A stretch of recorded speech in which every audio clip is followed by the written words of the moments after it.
भाजप आमदार गोपीचंद पडळकर सध्या आपल्या समवेत आहेत. आपण त्याच्यासोबत चर्चा करू. आज तुम्ही हिंदू जन आक्रोश मोर्चा काढलेला होता, मात्र बापदेव घाटामध्ये तुमचा हा मोर्चा अडवण्यात आला.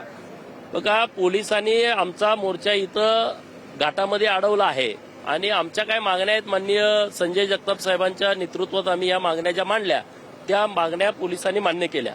एफआयआर दाखल केलेली आहे.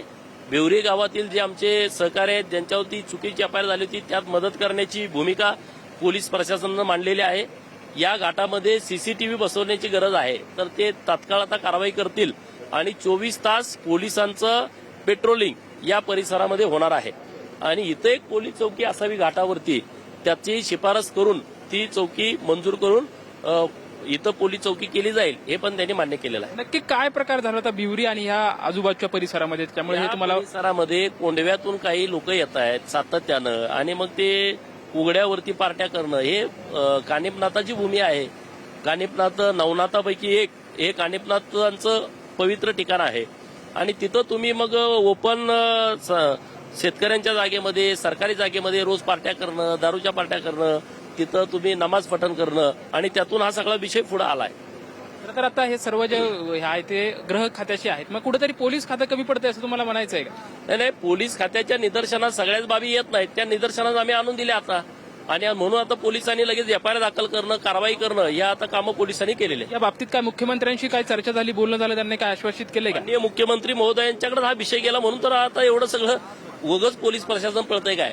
माननीय मुख्यमंत्री महोदयांच्याकडे ही बाब निदर्शनास गेली. काल रात्री 9-10 वाजता माननीय मुख्यमंत्री महोदयांचं माझं फोनवरून पण बोलणं झालं, तर त्यांनी अत्यंत कडक सूचना या पोलीस प्रशासनाला दिल्यामुळे आता पोलीस प्रशासनाने योग्य कारवाई केली. तुम्ही कोंडव्यात जाणार होता, त्या ठिकाणी हनुमान चालीसा म्हणणार होतात, मग आता काय पुढची भूमिका काय? पोलिसांनी तिकडं जाण्यापासून आम्हाला रोखलंय. पुणे सीपीने आमची तिथं जाण्याची परवानगी रद्द केलेली आहे आणि पोलिसांशी वाद करणं हा काय आमचा स्वभाव नाही. प्रशासनाशी काय आमचं वैर नाही आहे. प्रशासनाला सोबत घेऊन आम्हाला ह्या बाबीला रोखायचं आहे. खरं तर आता आमच्या ज्या काही मागण्या होत्या त्या मागण्या बहुतांशी पूर्ण झाल्या आहेत. तिथे माजी आमदार सुद्धा आहेत. खरं तर आज मोर्चाचं तुम्ही नेतृत्व केलं, परंतु तुम्ही या ठिकाणी पोलिसांकडून तुम्हाला अडवण्यात आलेलं होतं. काय तुम्ही मागण्या केल्या, त्यांना पोलीस प्रशासनानं काय आश्वासित केलंय? आदरणीय गोपीचंदजी पडळकर साहेब आमदार यांच्या नेतृत्वाखाली आम्ही सकल पुरंदर हिंदू समाजाच्या वतीने अतिक्रमण विरोधी कारवाई करण्यासंदर्भामध्ये चुकीच्या पद्धतीने धर्माची भीती घालून त्या ठिकाणी आमच्या जमिनी लाटण्याचं काम केलं जातंय. जमिनींमध्ये अतिक्रमण केलं जातंय आणि घाट माथ्यावरून खऱ्या अर्थाने पुरंदर तालुक्यातल्या सगळ्या जनतेला जायला आज पुण्यामध्ये जाण्यासाठी भीती वाटते. ही भीती घालवण्यासाठी खरं म्हणजे आज आम्ही गोपीचंदजी पडळकर साहेबांच्या नेतृत्वाखाली कोंडव्यामध्ये त्या ठिकाणी जाणार होतो मोर्चाच्या स्वरूपाने, परंतु आम्हाला घाटाच्या वरतीच रोखलं गेलंय. हे दुर्दैव आहे. परंतु एक सगळ्यात महत्वाची गोष्ट अशी आहे की पोलीस प्रशासनाने आम्हा सर्वांनाच त्या ठिकाणी आश्वस्त केलेलं आहे आणि आमच्या ज्या एफआयआरच्या संदर्भातल्या मागण्या होत्या त्याही मागण्या मान्य केलेल्या आहेत.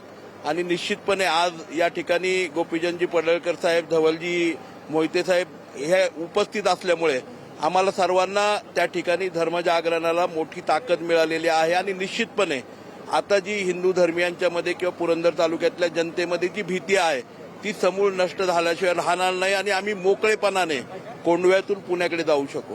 छत्रपती संभाजी महाराज यांची जन्मस्थळी म्हणजे ही ऐतिहासिक भूमी आहे आणि अशा ऐतिहासिक भूमीमध्ये मुसलमानांकडून अतिक्रमण होणं म्हणजे ते इथे येणं ते एक दहशत पसरवण्याचं काम करत आहे. आता ते मोडीत काढण्यासाठी तुम्ही सर्वजण एकत्रित आलात, काय चाप बसेल असं वाटतंय तुम्हाला? आता निश्चितपणे चाप बसणार नाही. ही धर्मवीर छत्रपती संभाजी महाराजांची भूमी आहे, ज्यांनी धर्मासाठी आपल्या जीवाची आहुती त्या ठिकाणी दिलेली आहे आणि त्या भूमीतले आम्ही पुत्र आहोत. तसं बघायला गेलं तर मातीच्या नात्याने त्यांच्या परिवारातील आम्ही सदस्य आहोत. त्यामुळे धर्मरक्षणासाठी जे जे काही शक्य असेल ते सर्व आम्ही त्या ठिकाणी करू. धर्मरक्षणासाठी जे जे काही शक्य आहे ते आम्ही करत राहू अशी भावना जी आहे ते या ठिकाणी मोर्चेकरी जे आहे ते व्यक्त करताना आपल्याला पाहायला मिळत आहे. कॅमेरामॅन सुशांत राऊत सोबत लक्ष्मण जाधव, टीव्ही मराठी, पुणे.